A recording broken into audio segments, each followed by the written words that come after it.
What's on the menu for next year's curriculum picks? Well, today I'm going to break down for you exactly what we are choosing to do with my first grader and my second grader. So let's get started. You may be wondering why I'm talking about two kids' curriculum in one video, but it is important to address the needs of each one of your students when it comes to curriculum picks. I have a first grader and a second grader who are only 13 months apart, and especially having to do with the fact that they are the fifth and sixth children of 6 kids means that they pick up on a lot of things a lot sooner and faster than their older siblings because they've seen it modeled and shown for many years. Because of this, we actually choose to put them in the same curriculum, but we adjust pacing wise to what we need. If we notice that at any point one child is kind of being left behind, then we might deviate from the plan and make adjustments as needed. But as of right now, this is what we're planning to do. First thing on our curriculum picks is the things we start our morning off with. First, we start with WorldWatch.News. No, is WorldWatch.News typically recommended for first or second grade? No, it was actually originally designed for middle school and up, but my kids have been watching it with my older kids since the beginning of WorldWatch.News, and they absolutely love it. It's up to you whether you feel like it's an appropriate choice for your first or second grader, but you can find samples on their website. I'll leave links to that and everything else I talk about down below. Next up, we do some kind of physical movement or activity as part of our day. And for this year, we are actually choosing to do a specific curriculum instead of just doing YouTube videos or kind of piecing together our own thing. We're going to be using the curriculum FORM. FORM stands for Functional Fitness, Optimal Nourishment, Rest and Recovery, and Multiplied Maintenance. This program is a really neat program designed specifically for homeschooling families. The lessons are video-based, and your child is going to be learning through not only different physical fitness items, but they're also going to be learning about how to nourish their bodies. It is coming from a Christian perspective, and I'm so excited to dive into it. We're going to be utilizing it with all of my kids, and I will share more about that as we get into the school year, so be sure to subscribe so you don't miss out on that. Next up are 2 subjects that we will tackle with our first and second grader while also working with our older kids, and that is history and science. For science, we'll be using Apologia's Zoology 2. This one goes over all things swimming creatures, oceanography, and more. It has hands-on experiments that our kids will do together, and then they have their notebooking journals that they will use as well. Stay tuned because I'm going to have a video sharing with you guys more about this particular curriculum as it is just been redone, and I can't wait to show you guys what it looks like as soon as it arrives.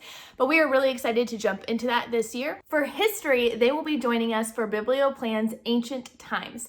Biblioplan is such a great curriculum as it can easily be incorporated with all ages. We're literally doing it with first grade all the way up to high school, and it allows not only them to have history reading, but to also incorporate other literature involved with that as well. So I usually pick literature that's either at their reading level or something I want to read with them, and we will go through those simultaneously throughout the year. For language arts, we actually have several different tools that we like to use to help give our kids a well-rounded education. For spelling, they are going to be using All About Spelling 1.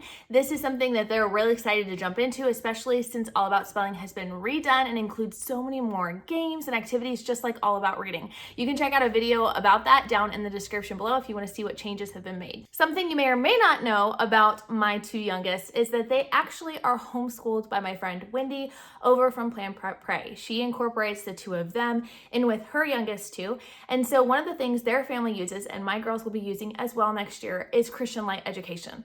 So they will be finishing up Christian Light Education's Learning to Read program. They will be starting and completing Reading 1. They will be doing CLE's Language Arts 1 and be finishing up CLE's Math 1. Many of these curriculums, when it comes to CLE, are actually geared a little bit higher. So even though it has a 1 on the book, and you might think that's more geared towards first grade, it's actually usually at about a second grade level. So the plan right now is for all of them to go through that, and then if we need to slow it down or adjust, we can. As a supplement to this curriculum, they will also be using Explode the Code. For my oldest, she's actually will already be in Explode the Code 2, and for my youngest, she'll be just starting in Explode the Code 1. And this is something they do when they finish up their work and they're waiting on the other kids. It's a great add-on in that way. Now, one core curriculum that you have not heard me talk about at all in this video so far has been Bible. And Bible is incredibly important to our family. It is not just one curriculum that we use, it's something that is integrated and taught all throughout our day. And because of that, I'm going to make a separate video on my Bible curriculum choices and Bible resources that we'll be using in the next year. So be sure to stay tuned and subscribe so you can find out more about that. For fun extras, they are going to be doing artistic pursuits. Pursuits. This is a curriculum that is designed to get kids not only familiar with art, looking at art pieces, asking important questions to help them get an art appreciation and understanding, but also introducing very basic, simple art skills. Wendy from Plan Prep Pray is going to be teaching that to them, and so they're very excited to be diving into that. And I'm excited especially about their next kind of extracurricular, which is their social skills studies. It is called Training Aliens. It is a really awesome program, and I can't wait for them to be able to dive into these choices and be able to explore learning about social skills and important life habits through this curriculum. If you want to learn more about that social skills curriculum, be sure to check out the video here and be sure to subscribe, as every Saturday this month, Lord willing, I will be bringing you more curriculum picks for each of my 6 kids.